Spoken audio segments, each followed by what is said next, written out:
ابھی جو تیسرا ان کا سٹیٹمنٹ آیا تو اس میں یہ بتایا گیا کہ ہم نے ناکہ بندی کی تھی اور اس کو یہ وہاں پہ نہیں روکا اور ان کے ڈرائیور وہاں سے نکل گئے اور پھر ہمارے ایک آفیسر نے ان کو روکنے کے لیے فائرنگ کی. آپ ان کے جو سٹیٹمنٹ دیکھ لیں بار بار چینج کر رہے ہیں. پھر وہ کہتے ہیں جو ان کا پہلا والا سٹیٹمنٹ تھا کہ جو اخبار میں وہاں لوکل دی اسٹار ایک بڑا اخبار ہے اس میں جو پبلش ہوا کہ وہاں پہ ان کا ڈرائیور جو ہے وہ زخمی ہوا اور ارشد شریف آن دی اسپاٹ شہید ہوا اور ان کے ڈرائیور کو ہم اٹھا کر ہاسپٹل لے کر گئے. بعد میں جو دوسرا سٹیٹمنٹ آیا اس میں پھر انہوں نے یہ بتایا کہ جب ان کی گاڑی وہاں سے گزر گئی تو وہ بھاگ نکلے اور پھر اپنے ایک دوست کے پاس وہ پہنچ گئے. حالانکہ جو وہاں کے لوکل میڈیا نے رپورٹ کی کہ تقریباً 78 کلومیٹر دور ان کے جو لاش تھی وہ وہاں سے مل گئی. ابھی جب ان کی ایک اور سٹیٹمنٹ آ گئی تو اس میں بتا رہے تھے کہ آن دی اسپاٹ ارشد شریف شہید ہوا تھا. مطلب بار بار وہ اپنا جو بیان ہے اس کو چینج کر رہے ہیں.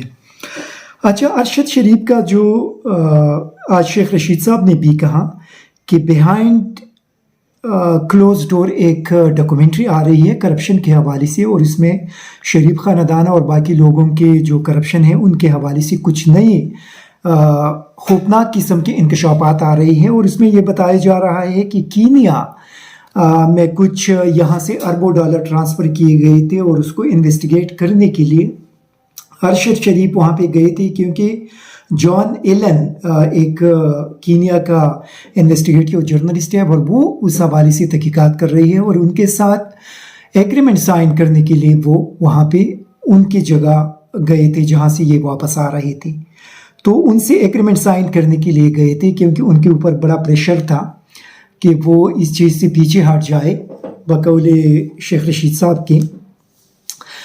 اور پھر ان کے بیہائنڈ کلوز ڈور انہوں نے بھی آج ٹویٹس کیے اور انہوں نے بھی اس بات کی تصدیق کی ہے کہ وہ ہماری ٹیم کا حصہ تھے.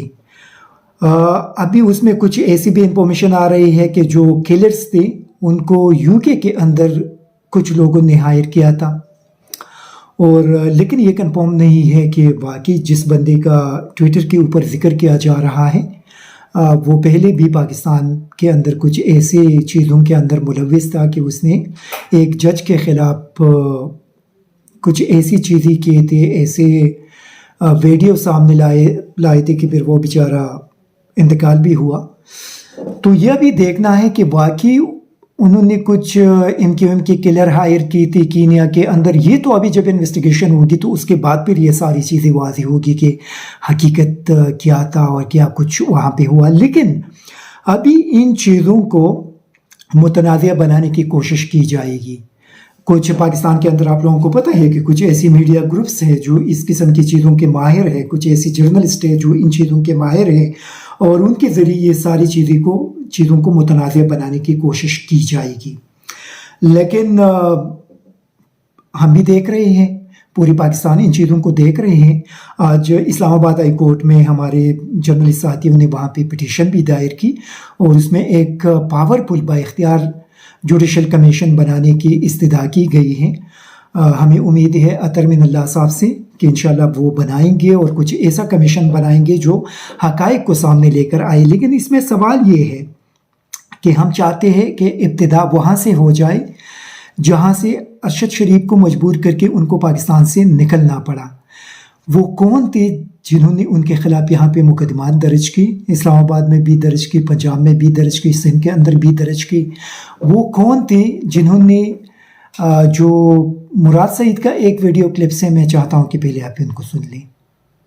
کسی اور ملک میں کوئی پلاننگ ہوئی ہے اس کو ٹارگٹ کرنے کے لیے، اس کی زندگی خطرے میں اور ارشد شریف صاحب کو ٹارگٹ کیا جا سکتا ہے. اب یہاں پہ بھی سوال جنم لیتا ہے کہ کسی اور ملک کا کیا تعلق؟ اس نے تو پروگرام کسی اور حوالے سے کیے ہیں. یہ اطلاعات آ رہی ہے اور یہ خبریں گردش کر رہی ہے کہ کسی کو ہائر کیا گیا ہے، اور کس نے ہائر کیا ہے اب یہ سوال موجود ہے. کسی اور ملک میں ارشد شریف کو ٹارگٹ بنانے کے لیے پاکستان سے کسی نے کسی کو ہائر کیا ہے. یہ مراد سعید بتا رہے تھے اگست میں. تو ہم چاہتے ہیں کہ کم از کم یہ ساری چیزیں سامنے آ جائے کہ وہ کون تھے جنہوں نے ان کلر کو ہائر کیا اور ان کلرز کے ذریعے ارشد شریف کو شہید کیا گیا. یہ وہ چیزیں ہیں جو ہم چاہتے ہیں کہ قوم کے سامنے آ جائے، کیونکہ یہاں پہ جرنلسٹ کی زندگی تو بالکل ٹماٹر کی طرح ہے کہ آپ ٹماٹر کو اٹھا کر اس کو چھری سے اسی طرح کاٹ دے اور بس اس کو پھر پھینک دے. تو کم از کم یہ سلسلہ اب ختم ہونا چاہیے پاکستان کے اندر. اور ہمیں یقین ہے کہ جو پاکستانی عدلیہ ہے، کیونکہ حکومت سے تو ہم کوئی توقع نہیں رکھتے کہ حکومت ان چیزوں میں کچھ کریں گے، کیونکہ آلریڈی ان کے خلاف جو مقدمات تھے وہ اسی حکومت نے درج کیے تھے. تو اب ارشد شریف کے کیس میں ان سے کیا توقعات رکھی جائیں گے؟ لیکن کم از کم عدالت سے ہمیں یہ امید ہے اور چیف جسٹس صاحب سے ہمیں یہ امید ہے کہ کم از کم ابھی تک تو کوئی سو موٹو آپ نے نہیں لیا. ابھی تو اللہ کے لیے ہم آپ سے ریکویسٹ کرتے ہیں، پلیز ابھی تو سو موٹو لے لیں اور اس کو بنیاد بنا کر باقی جتنے بھی کیسز ہیں اس کو بھی اس کے اندر شامل کرے اور ونس فار آل یہ مسئلہ حل کر دے. کیونکہ اگر عدلیہ بھی پاکستان کے صحافیوں کو اور پاکستان کے عوام کو اگر انصاف نہیں دیں گے تو ہم کہاں جائیں گے؟ کس سے انصاف ہم مانگیں گے؟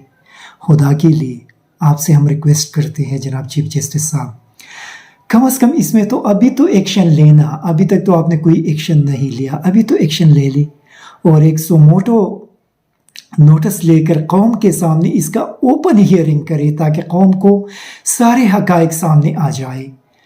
مطلب بیہائنڈ دا ڈور ہم نہیں چاہتے کہ ایسا کچھ ہو جائے جو ماضی میں جس طرح کے کمیشن بنے اور اس کی رپورٹس آئے اور پھر وہ غائب ہو گئی. ہم چاہتے ہیں کہ اوپن ہیئرنگ ہو جائے اور اس کیس کو بنیاد بنا کر جو کچھ پچھلے چند ماہ کے دوران ہوا ان ساری چیزوں کو سامنے لایا جائے اور کم از کم ہمارے سارے ساتھیوں کو انصاف مل جائے. اور ہمیں امید ہے کہ انشاءاللہ چیف جسٹس اس کا سو موٹو لیں گے. ابھی ہم انتظار کر رہے ہیں کہ آگے ان کے جنازے کے بعد، اور ہمیں یقین ہے کہ اس سے پہلے اگر اس کا سو موٹو لیا جائے تو ہم شکر گزار ہوں گے. اور اگر اب بھی سو موٹو نہیں لیا اور اس کے اوپن ہیئرنگ نہیں ہوئی تو بس ٹھیک ہے، پھر ہم سارے لوگوں کو مار دیا جائے تاکہ یہ سلسلہ ختم ہو سکے. Thank you very much. ISTV Pakistan کو سبسکرائب کریں اور بیل آئیکن کو دبائیں مزید ویڈیو اور اپڈیٹس کے لیے.